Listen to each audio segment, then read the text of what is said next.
안녕하십니까. 2020년 8월 5일 새벽 무기 팩트 시작하겠습니다. 조금 전에 서울중앙지검 이성윤 지검장 이하 그 형사 일부 팀이 이동재 전 채널A 기자에 대해서 구속 기소를 했습니다. 그리고 이동재 전 기자와 함께 2월 13일 날 한동훈 부산고검 차장검사 당시 이 사람을 만난 그 후배 기자도 같은 혐의로 불구속 기소했습니다. 그러면서 이제 알림이라고 해왔는데 알림이 이렇습니다. 자, 2020년 2월과 3월 사이에 본인, 이게 이제 본인이라는 거는 이철 전 밸류 인베스트먼트 코리아 대표, 이 사람을 얘기하는 겁니다. 본인과 가족을 상대로 강도 높은 수사를 진행하여 중한 처벌을 받게 될 것이라는 내용의 편지를 수차례 보내서 강요했으나 그것이 미수에 그친 사건이다, 이런 식으로 얘기를 했습니다. 그러면서 그 내용에 한동훈 검사장에 대해서는 공모했다는 표현을 넣지 않았습니다. 자, 그러면 여기에서 어떤 게 이제 문제가 되느냐면, 그러면 한동훈 검사장에 대한 수사는 포기한 것이냐? 이제 이런 부분이 가장 큰 쟁점입니다. 공모 부분을 넣지 않았습니다. 이 공모 부분을 넣지 않았다는 얘기는 지금 이 수사가 4개월간 진행이 됐었는데요. 이 4개월간 진행된 사건에서 한동훈 공모 여부를 지금 증거를 못 잡았다는 얘기가 되는 것이죠. 그러면 이제 백기냐, 이런 얘기가 나오는데 그렇지는 않습니다. 지금 아마 일부 이제 백기를 든 것처럼 이렇게 얘기를 하지만 결과적으로 백기를 들 가능성은 있지만 지금 현재 백기를 들었다 이렇게 판단하는 거는 좀 섣부르다, 아직은 이르다, 이런 얘기죠. 왜 그러냐면 그 뒷부분에 이런 얘기가 나옵니다. 그 서울중앙지검에서 지금 기자들한테 알린 내용을 보면, 자, 나머지 관련자들과 관련 사건에 대해서는 계속하여 수사하고자 합니다, 이렇게 되어 있습니다. 이게 이제 뭐냐면 한동훈 검사장에 대해서 계속 수사를 하겠다는 얘기죠. 그런데 그러면 어떻게 될까? 이제 이런 내용이 있습니다. 그러면 어떻게? 자, 오늘 일단 한동훈 검사장을 공모관계에서 적지 못했기 때문에 후폭풍이 있을 겁니다. 야, 결국은 있지도 않은 공모관계를 그동안에 찾는다고 4개월간 협의하고 한동훈에 대해서 여러 가지의 압박, 심지어는 폭행 논란까지 불러일으켰던 건 아니야. 거기다가 이 사건의 원래 출발은 추미애 법무부 장관이 처음부터 검언유착이라고 단정하고 나서 이런 문제가 생긴 건 아니야. 그러니까 추미애 법무부 장관 책임론, 이성윤 서울중앙지검장 책임론, 그 다음에 형사일부 정진홍 부장검사를 비롯한 수사팀의 책임론 다 나올 수밖에 없습니다. 그러나 수사팀은 아니야, 한동훈 검사장에 대해서는 계속 수사할 거야, 이렇게 지금 주장을 하고 있는 겁니다, 이게. 그런데 이 순간까지, 지금 이 시점까지 증거를 못 찾은 거 아니겠습니까? 어저께 이동재 전 기자의 그 노트북에 대해서 3번째 포렌식을 했는데도 거기서도 뚜렷한 증거가 안 나왔기 때문에 오늘 한동훈 검사장과 공모 부분을 넣지를 못했던 거 아니겠습니까? 거기서 만약에 무슨 꼬투리라도, 작은 꼬투리라도 하나 나왔다면 일단 오늘 공모 부분을 넣고, 왜냐면 공모 부분을 넣고 나서 사실 재판받을 때까지 또 시간이 있습니다. 이 시간 동안에 그 공모의 구체적인 부분에 관해서 수사를 계속하면 되거든요. 그렇기 때문에, 그리고 나중에 공소장 변경도 가능하고요. 그런데도 불구하고 못 넣었다는 얘기는 지금까지 못 찾았다는 얘기입니다. 어저께 마지막 순간까지 그걸 찾으려고 노력을 했는데 못 찾았다, 이런 얘기가 되는 것이고요. 자, 이렇게 되면 앞으로 그럼 한동훈 검사장의 공모 부분은 완전히 끝난 것이냐? 요건 두 갈래로 볼 수가 있습니다. 저는 완전히 끝났다는 입장입니다. 사실상 끝났다는 입장입니다. 왜 그러냐면 4개월간 못 찾은 증거를 앞으로 찾을 수 있겠습니까? 왜냐면 저는 원칙 처음부터, 사실은 이 사건은요, 처음부터 공모관계가 없었다고 생각하는 입장입니다. 왜 그러냐면 검사장의 입장에서 본다면 검사장이 왜 정말 일개 기자와 공모를 하겠습니까? 공모를 할 이유가 없죠, 검사장이. 아니 유시민 비리에 대해서 별 관심도 없다는 그런 한동훈 검사장이 왜 이 문제와 관해서 그 채널A 기자와 공모를 하겠느냐. 다만 기자를 이용해서 무언가 자기의 목표를 달성하고, 흔히 흘린다고 우리가 얘기하죠. 그런 건 가능할 텐데 공모라는 건 있을 수 없다고 보는데, 그 공모라는 프레임을 지금 검찰이 짜놓고서 한동훈 검사장과 이동재 전 기자에 대해서 계속해서 지금 그걸 찾으려고 노력을 했던, 원래부터 없었던 것이기 때문에 전 찾지 못했다, 이렇게 보거든요. 그렇다면 앞으로 수사를 1년을 하든 얼마를 하든 간에 그 증거라는 게 과연 나오겠는가? 없는 거니까. 이렇게 저는 생각을 하고 있는데 아마 서울중앙지검 형사일부에서는 그렇게 안 하고요. 계속해서 수사를 하겠다고 지금 밝히고 있지 않습니까? 그런데 만약에 이건 그야말로 만약입니다. 만에 하나입니다. 만에 하나. 만일 추후에라도 그런 증거가 뭐 꼬투리가 하나 남았다. 이렇게 생각이 된다면 그런 걸 잡았다면 그렇다면 나중에 한동훈 검사장을 추가 기소할 수 있습니다. 아니 추가 기소가 아니죠. 기소를 할 수가 있습니다.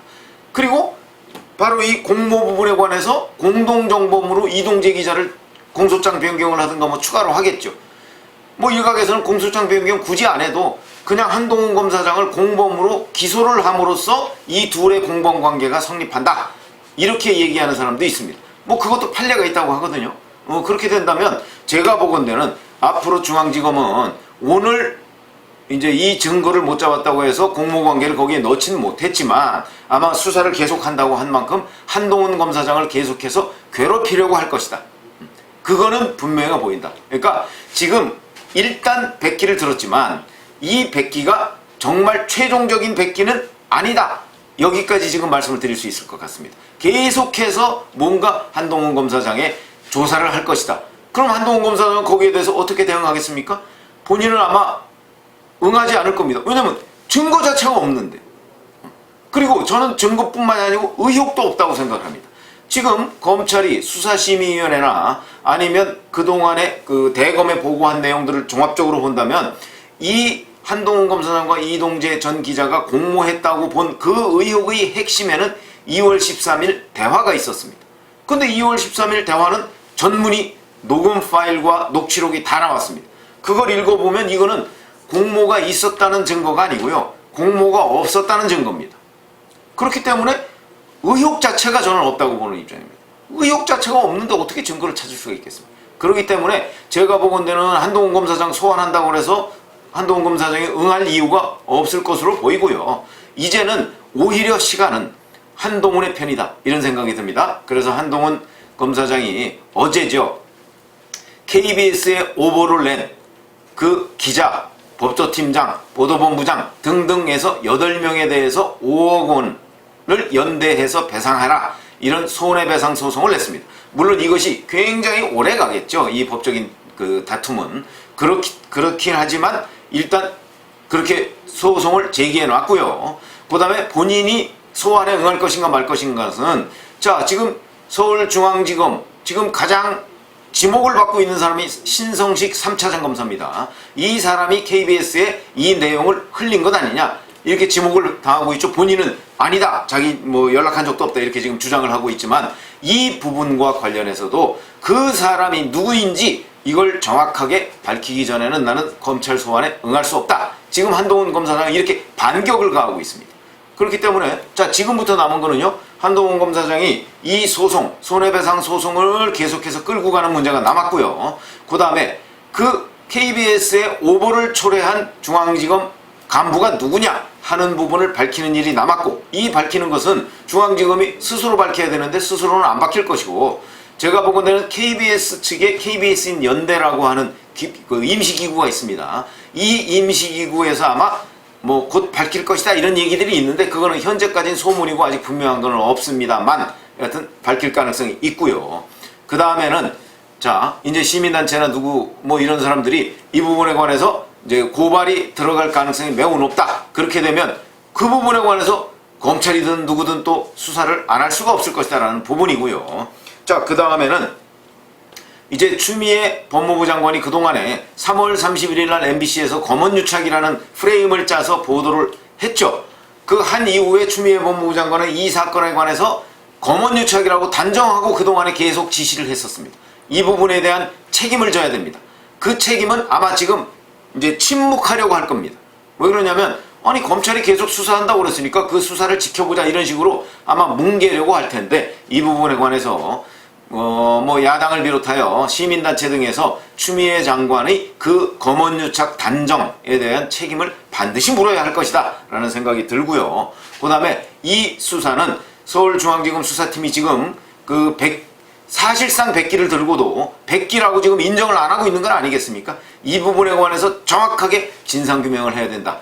왜 그러냐면 3월 31일 MBC 첫 보도부터 그 이후에 법무부 장관이 그 단정한 그 문제까지, 그리고 그 이후에 KBS 오보, 그 다음에 MBC가 KBS 오보를 낸 이후에도 또다시 지금 검언유착이라는 식으로 보도를 몰고 갔던 부분, 저는 이것도 또 하나의 오보라고 보거든요.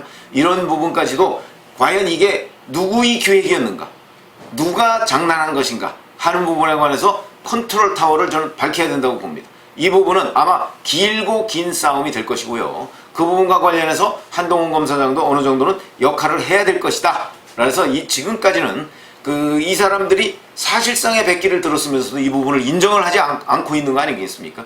이 부분을 인정할 수밖에 없는 상황으로까지 저는 치밀하게 한동훈 검사장도 계획을 짜고 이렇게 해서 지금 이 서울중앙지검 형사 1부, 저는 이 팀이 조작 미수 사건이라고 제가 한 차례 말씀을 드린 적이 있었죠. 이 조작 미수 사건의 진상이 무엇인가 하는 부분에 관해서 정확하게 이제 밝히는 일만 남았다, 이렇게 생각을 합니다.